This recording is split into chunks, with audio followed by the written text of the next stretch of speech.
ಹಿಂದೂ ಜನಜಾಗೃತಿ ಸಮಿತಿ ವತಿಯಿಂದ ಆನ್ಲೈನ್ ಹಿಂದೂ ರಾಷ್ಟ್ರ ಜಾಗೃತಿ ಸಭೆ ಫೆಬ್ರವರಿ 21ರ ಭಾನುವಾರ ಸಂಜೆ 7 ಗಂಟೆಗೆ ನಡೆಯಲಿದೆ.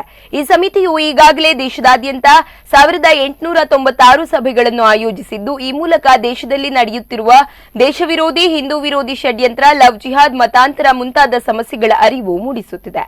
ಆದ್ದರಿಂದ ಹಿಂದೂ ರಾಷ್ಟ್ರ ಜಾಗೃತಿ ಸಭೆಗೆ ಸರ್ವ ಹಿಂದೂ ಬಾಂಧವರು ತಪ್ಪದೆ ಭಾಗವಹಿಸುವಂತೆ ಕೋರಲಾಗಿದೆ.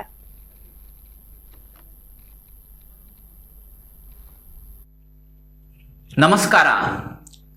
ಹಿಂದೂ ಜನಜಾಗೃತಿ ಸಮಿತಿ ವತಿಯಿಂದ ಹಿಂದೂ ರಾಷ್ಟ್ರ ಜಾಗೃತಿ ಸಭೆಯನ್ನ ಆಯೋಜನೆ ಮಾಡಲಾಗಿದೆ. ಇಂದು ದೇಶದಲ್ಲಿ ಹೆಚ್ಚುತ್ತಿರುವ ಹಿಂದೂ ಕಾರ್ಯಕರ್ತರ ಬರ್ಬರ ಹತ್ಯೆ, ಜಿಹಾದಿ ಭಯೋತ್ಪಾದನೆ, ಲವ್ ಜಿಹಾದ್, ಮತಾಂತರ ಮತ್ತು ಹಿಂದೂ ದೇವಸ್ಥಾನಗಳ ಮೇಲೆ ಆಗುತ್ತಿರುವ ಆಕ್ರಮಣಗಳು, ಈ ಎಲ್ಲ ಸಮಸ್ಯೆಗಳಿಗೆ ಒಂದೇ ಪರಿಹಾರ ಹಿಂದೂ ರಾಷ್ಟ್ರವನ್ನು ನಿರ್ಮಾಣ ಮಾಡುವಂಥದ್ದು.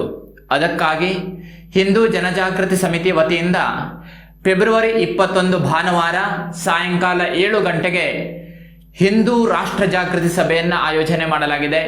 ಈ ಹಿಂದೂ ರಾಷ್ಟ್ರ ಜಾಗೃತಿ ಸಭೆಯಲ್ಲಿ ವಕ್ತಾರರಾಗಿ ಸನಾತನ ಸಂಸ್ಥೆಯ ಧರ್ಮ ಪ್ರಚಾರಕರಾದ ಪೂಜನೀಯ ಶ್ರೀ ರಮಾನಂದ್ ಗೌಡ ಇವರು, ಹಿಂದೂ ಜನಜಾಗೃತಿ ಸಮಿತಿಯ ಕರ್ನಾಟಕ ರಾಜ್ಯ ಸಮನ್ವಯಕರಾದ ಶ್ರೀ ಗುರುಪ್ರಸಾದ್ ಗೌಡ ಇವರು ಮತ್ತು ಶ್ರೀರಾಮ ಸೇನೆಯ ರಾಷ್ಟ್ರೀಯ ಅಧ್ಯಕ್ಷರಾದ ಶ್ರೀ ಪ್ರಮೋದ್ ಮುತಾಲಿಕ್ ಇವರು ಭಾಗವಹಿಸಲಿದ್ದಾರೆ. ಈ ಸಭೆಯು HJS ಬೆಂಗಳೂರು ಮತ್ತು HJS ಕರ್ನಾಟಕ ಈ ಫೇಸ್ಬುಕ್ ಪೇಜ್ ಮೂಲಕ, ಅದೇ ರೀತಿಯಲ್ಲಿ HJS ಕರ್ನಾಟಕ ಈ ಯೂಟ್ಯೂಬ್ ಚಾನೆಲ್ ಮೂಲಕ ಪ್ರಸಾರವಾಗಲಿದೆ.